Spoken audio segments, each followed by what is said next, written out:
प्रिय विद्यार्थियों, वंदे मातरम। आज आप सबको व्यंजन संधि का चौथे नियम का 5वां और 6वां नियम पढ़ाएंगे। चौथे नियम में जो आगे आपने ता संबंधित नियम देखा, उसमें ये देखा कि मतलब पहले शब्द का जो आखिरी वर्ण है सारा परिवर्तन किस में हो रहा था, उसी में हो रहा था।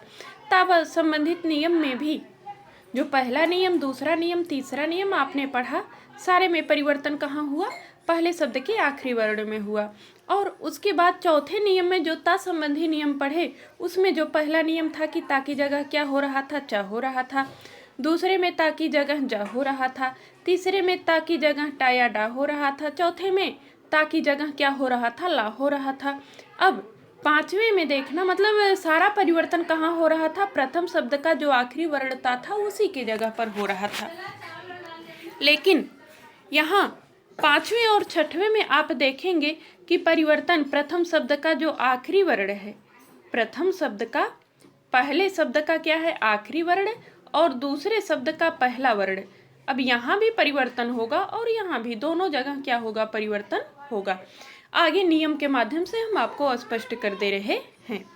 तो यहाँ देखना, नियम क्या है? 5वां, ता के बाद यदि सा हो तो ता का किस में परिवर्तन होगा? चा में, और सा का परिवर्तन किस में हो जाएगा? छा में हो जाएगा। मतलब पहले शब्द का जो आखिरी वर्ण ता है उसमें भी परिवर्तन होगा, और दूसरे शब्द का जो पहला वर्ण सा है उसमें भी परिवर्तन होगा। अभी तक आपने व्यंजन संधि में जितना भी पढ़ा, केवल पहले शब्द का जो आखिरी वर्ण रहता था उसी की जगह परिवर्तन होता था।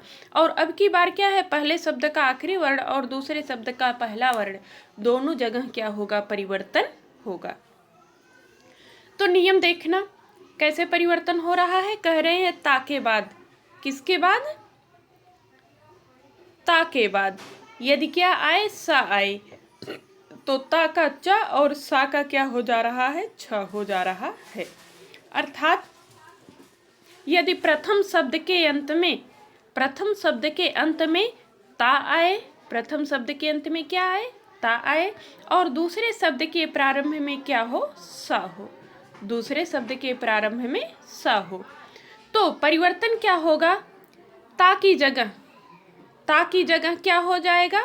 च हो जाएगा, और सा की जगह क्या हो जाएगा? छ हो जाएगा। अब उदाहरण के माध्यम से देखना किस प्रकार से परिवर्तन होता है।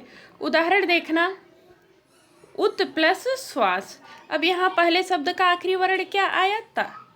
पहले शब्द का आखिरी वर्ण ता आया, और दूसरे शब्द का पहला वर्ण क्या आया? सा आया। तो परिवर्तन क्या होगा? ता किस में बदल जाएगा? चा में बदल जाएगा, और सा किस में बदल जाएगा? छ में बदल जाएगा। तो रूप क्या बना?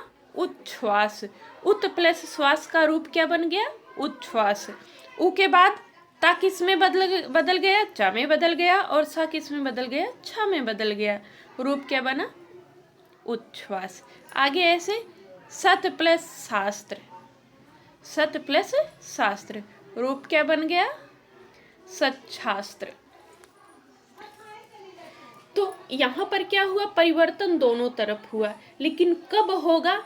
वो नियम याद रहना चाहिए कि यदि प्रथम शब्द के अंत में ता है और दूसरे शब्द के प्रारंभ में सा आए, तो ता के स्थान पर च हो जाएगा और सा के स्थान पर छ हो जाएगा। ता के स्थान पर क्या होगा? च होगा, और सा के स्थान पर क्या हो जाएगा? छ हो जाएगा। तो इसमें क्या है? दोनों तरफ परिवर्तन हुआ। आगे की नियम नंबर चौथा का नियम नंबर 5 जो है, उसमें देखना क्या परिवर्तन होता है। इसमें भी दोनों तरफ परिवर्तन होगा। अब इसमें दोनों तरफ कैसे परिवर्तन होगा? नियम क्या है? कहते हैं यहाँ पर ता के बाद हा हो, उसमें उसके ऊपर जो आपने पढ़ा, ता के बाद क्या आ रहा था? सा आ रहा था। ता के बाद सा आने पर ता का परिवर्तन किस में हो रहा था? चा में, और सा का परिवर्तन छ में हो रहा था। अब यहाँ पर क्या कह रहा है? यहाँ पर है नियम क्या है कि ता के बाद यदि क्या आए? हा आए, तो ता के स्थान पर क्या हो जाएगा? दा हो जाएगा, और हा के स्थान पर धा हो जाएगा। कहने का क्या मतलब है? यदि प्रथम शब्द के अंत में क्या आए? ता आए और दूसरे शब्द के प्रारंभ में हा हो तो ता के स्थान पर क्या होगा? दा हो जाएगा। सा आने पर ता के स्थान पर चा होता है और हा आने हो अगर दूसरे शब्द के प्रारंभ में हा है तो ता के स्थान पर क्या होगा? दा होगा और हा के स्थान पर क्या हो जाएगा? धा हो जाएगा। अब एग्जाम्पल के माध्यम से आपको ये नियम स्पष्ट कर दे रहे हैं। अब एग्जाम्पल इसका देखना क्या है? तत् प्लस हित, तत् प्लस हित। अब यहाँ देखो पहले शब्द के अंत में क्या आया? ता आया और दूसरे शब्द के प्रारंभ में क्या आ रहा है? हा आ रहा है। तो नियम यही है, यदि प्रथम शब्द के अंत में ता आए तथा दूसरे शब्द के प्रारंभ में हा आए तो ता किस में बदलेगा? दा में बदलेगा और हा किस में बदलेगा? धा में बदल जाएगा। तो रूप क्या बन गया? तद्धित। रूप क्या बना? तद्धित रूप बना। अब यहाँ देखना, आप इसको अलग से भी लिख सकते हो। ता लिखे पहला, तत् का ता लिखे पहला और दूसरा जो ता है उसकी जगह क्या हो गया? दा हो गया। दा क्या हुआ? आधा हुआ। फिर हित में हा का क्या हो गया? यहाँ देखना जो उदाहरण बता रहे थे, अब तत् में ता आगे आया और फिर ता का क्या हो गया? दा हो गया और हा का क्या हो गया? धा हो गया। अब इस पे हा पे ई की मात्रा थी तो मात्रा ई की लग गई। आगे क्या हो गया? ता। तद्धित। रूप क्या बना? तद्धित। लेकिन हम संयुक्त करके कैसे लिखते हैं? एक चीज ध्यान देना हमेशा के लिए, जब हम संयुक्त वर्ण देखते हैं तो जो हमको पूरा दिखाई देता है वही आधा होता है और जो आधा दिखाई देता है वह पूरा होता है। अब इसमें देखना, दा क्या है? आधा और धा क्या है? पूरा है। ठीक है, जैसे आप द्वारा शब्द लिखते हो ना, द्वारा। अब इसमें अगर इसको अलग लिखना हुआ तो दा क्या करोगे? आधा करोगे। वाह क्या रहता है? पूरा रहता है। ऐसे रहता है और देखने में क्या लगता है कि वाह आधा है, दा पूरा है, जबकि ऐसा नहीं रहता। जो ऊपर वाला वर्ण है वो क्या रहता है? आधा रहता है, नीचे वाला पूरा रहता है। तो क्या है? तद्धित। अब धा पूरा क्यों हुआ?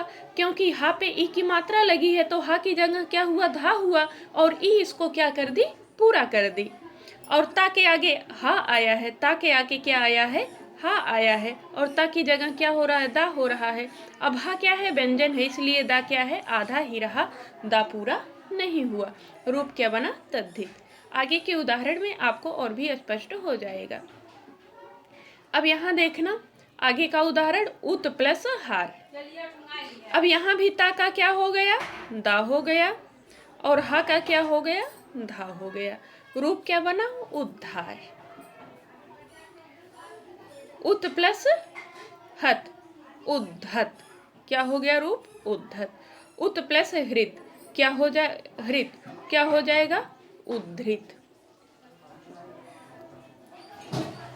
अब यहाँ पर धा में आप री लगा सकते हो या अलग अलग लिख सकते हो। रूप क्या बनेगा? उद्धृत।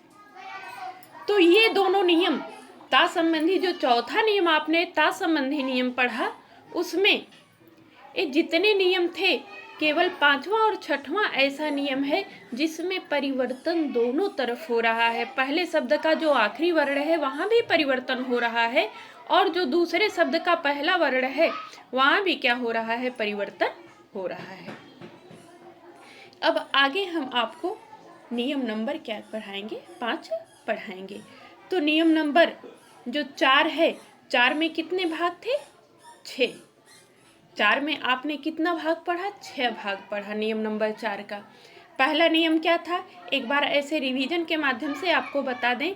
जो पहला नियम था उसमें क्या था? ता के बाद यदि प्रथम शब्द के अंत में ता आए और दूसरे शब्द के प्रारंभ में चा आए या छ आए तो परिवर्तन किसकी जगह हो रहा था? किस में बदल रहा था? चा में बदल रहा था। फिर नियम नंबर दूसरे में आपने देखा, दूसरे नियम में क्या देखा कि यदि प्रथम शब्द के अंत में ता आए, ता ही संबंधित नियम है, प्रथम शब्द के अंत में केवल ता ही आएगा। प्रथम शब्द के अंत में ता आए और दूसरे शब्द के प्रारंभ में क्या आ रहा है? जा आ रहा है या झा आ रहा है। तो ता किस में बदल रहा है? जा में बदल रहा है।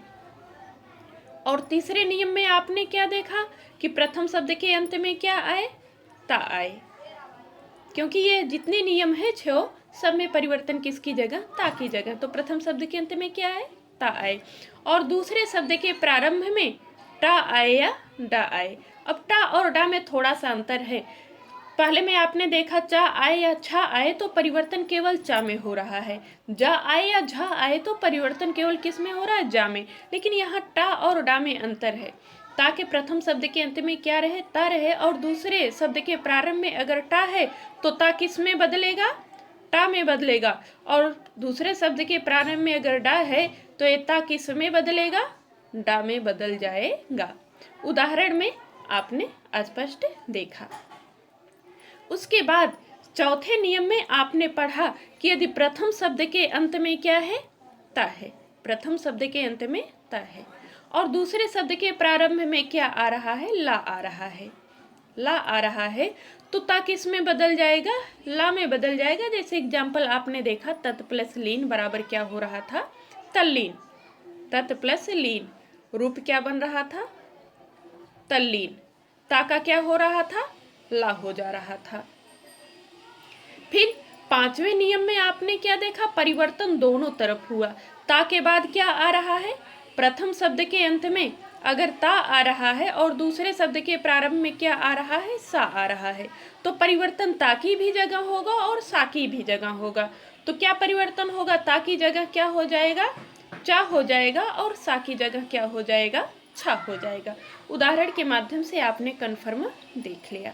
और आगे जो छठवां नियम, लास्ट में आपने ता संबंधी जो छठवां नियम पढ़ा उसमें क्या था, उसमें ता के बाद यदि हा आ रहा है, पहले शब्द के अंत में क्या आए, ता आए, और दूसरे शब्द के प्रारंभ में क्या आए, हा आए, तो यहाँ भी परिवर्तन दोनों तरफ हो रहा है। ता में भी परिवर्तन होगा और हा में भी परिवर्तन होगा। ता की जगह क्या आ जाएगा, दा आ जाएगा, और हा की जगह क्या हो जाएगा, धा हो जाएगा। जो यहाँ आप उदाहरण में क्या कर रहे हो, देख रहे हो। उदाहरण में आपने देखे कन्फर्म किया, उत तत् प्लस हित बराबर क्या हो गया, तद्धित, ता की जगह क्या हो गया, दा हो गया, और हा की जगह क्या हो गया, धा हो गया। इस प्रकार आपने व्यंजन संधि के नियम नंबर 4 के 6 भाग क्या किए, पढ़े। नियम नंबर 4 में क्या था, सिर्फ ता संबंधी परिवर्तन था कि व्यंजन संधि में प्रथम शब्द के अंत में ता रहने के बाद किस प्रकार परिवर्तन होता है, जो आपको मैंने क्या किया, पढ़ाया। थैंक यू, धन्यवाद। आगे हम व्यंजन संधि का आपको 5वां नियम क्या करेंगे, पढ़ाएंगे। धन्यवाद।